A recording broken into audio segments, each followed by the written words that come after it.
Verset 63. Le sage pratique le non-agir. Il s'occupe de la non-occupation et savoure ce qui est sans saveur. Les choses grandes ou petites, nombreuses ou rares, sont égales à ses yeux. Il venge ses injures par des bienfaits. Il commence par des choses aisées, lorsqu'il en médite de difficiles, par de petites choses, lorsqu'il en projette de grandes. Les choses les plus difficiles du monde ont nécessairement commencé par être aisées. Les choses les plus grandes du monde ont nécessairement commencé par être petites. De là vient que, jusqu'à la fin, le saint ne cherche point à faire de grandes choses. C'est pourquoi il peut accomplir de grandes choses. Celui qui promet à la légère tient rarement sa parole.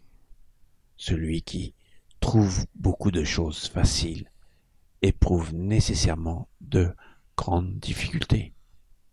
De là vient que le saint trouve tout difficile. C'est pourquoi, jusqu'au terme de sa vie, il n'éprouve nulle difficulté.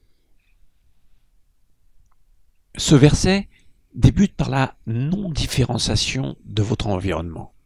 En effet, pour un sage, une araignée est aussi belle qu'un oiseau, car les deux sont utiles et les deux ont magnifiquement été créés par la nature. Le sage regarde au-delà des apparences. Tout est beau pour celui qui voit les bons côtés.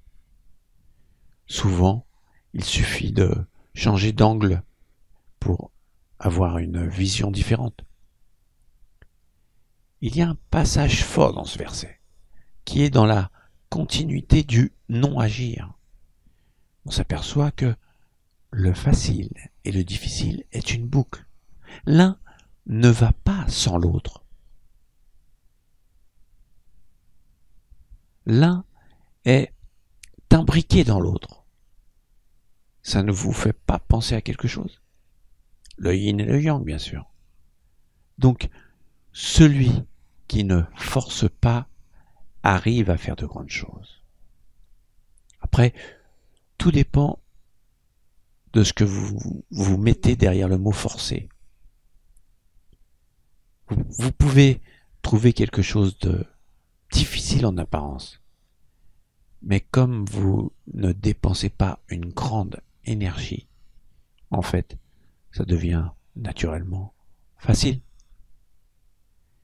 C'est pour cette raison que, pour un sage, même s'il connaît la complexité de la vie, jamais il ne s'épuisera.